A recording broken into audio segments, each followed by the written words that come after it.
They flattened my barn like it owed them money, and all I got was a pink notice and a smile faker.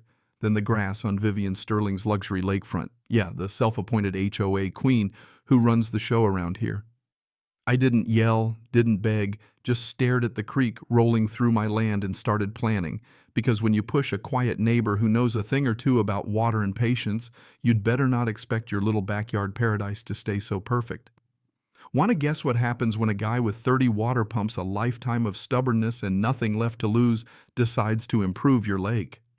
Go on, drop your theories in the comments. Bonus points if you make me laugh, because this one's for every person who's ever been HOA'd into a corner. That next morning, I took a long walk along the seasonal creek, winding through my property boots, kicking through wet grass and half-dried leaves.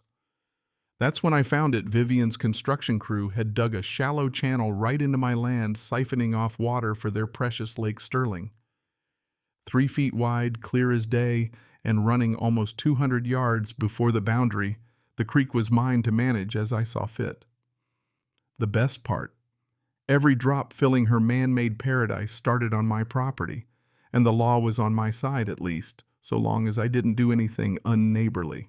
I went back to my shop, drew a map of that creek, marking every twist, every spot where sediment built up, where leaves collected, where the water always turned a little murky after a hard rain.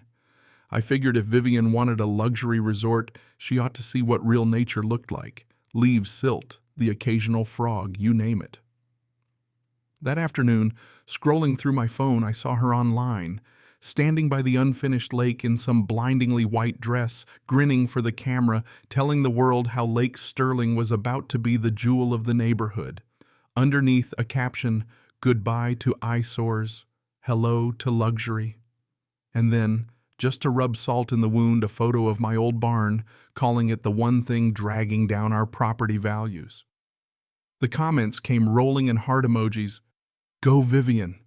And what an eyesore from people who'd never even said hello to me. By the time I put my phone down, I'd made up my mind. Between old trade-ins, forgotten repairs, and a few quick favors, I'd scrounged up 29 working pumps, garden sprayers, to industrial monsters. I tested every one that afternoon. That's when Fletcher Cunningham wandered over. Guys lived across the road since before half these houses were built, and he's never had any patience for people like Vivian. Heard about the barn, he asked, nodding at the pink slip on my bench. I told him my plan, showed him the map, explained how pressure and slope were my weapons, not lawsuits or shouting. Fletcher's face split into a slow, sly grin. If you're gonna do it, son, do it right, he said. And for the first time since this mess started, I didn't feel like I was fighting alone. We spent the next hour strategizing, moving toy trucks around the map, working out how to set every pump just right. That evening, scouting pump sites along the creek, I nearly lost a boot and a pump when the muddy bank gave out beneath me. Soaked and filthy, staring at the water running to her project, I realized this whole plan could blow up in my face. But at that point, what else was there to lose? I was done playing nice. The next few days, the pressure from Vivian ramped up. My demolition deadline shrank from 30 days to 10 daily fines, threatened calls from her banker husband, veiled threats about property liens. She organized a beautification contest and used my barn as the before photo. Neighbors I'd known for years avoided eye contact. Still, every night I kept working, testing hoses, checking wires, adjusting flow rates, all under the glow of the shop lights, Fletcher bringing by a six-pack and shaking his head. You sure this is legal, he'd ask, and I'd shrug. Water's been running this way for decades. I'm just helping it along. He'd laugh. Can't argue with nature. The night before demolition, I sat alone in the barn, breathing in that old mix of wood shavings, oil, and summer sweat. My initials carved in the door 20 years ago, worn smooth by time. My wife Sarah's memory came flooding back. Her voice teasing me for dragging out projects. Her shadow leaning against the doorway with that patient smile. I hadn't cried when she died. Hadn't cried when my dad passed either. But standing in that barn, my sanctuary, my last link to the past, I felt something break loose in my chest, something I couldn't patch up with duct tape or a hammer. Morning came. Bulldozers rumbled up my drive right on schedule. I watched as 20 years of sweat and dreams got flattened in under an hour. Vivian showed up in another blindingly white outfit, recording the destruction, beaming for selfies with my ruined barn as her backdrop, posting out with the old inn with the beautiful and collecting likes like trophies. She caught my eye, flashed that Stepford smile, and said, "See how much better everything looks. Now Ezra Lake Sterling's grand opening will be perfect." Then she was gone. But she made one big mistake. She left me with nothing left to lose. So I picked up a piece of that old door frame, tossed it in my truck, and turned to my real project. By 10 the next morning, as her party guests started arriving, I was ready. 30 pumps, all carefully hidden along the creek, hoses routed through every patch of loose soil and compost, ready to churn up a muddy organic cocktail worthy of a Texas flood. All it took was a tap on my phone. The pumps kicked in humming like an orchestra.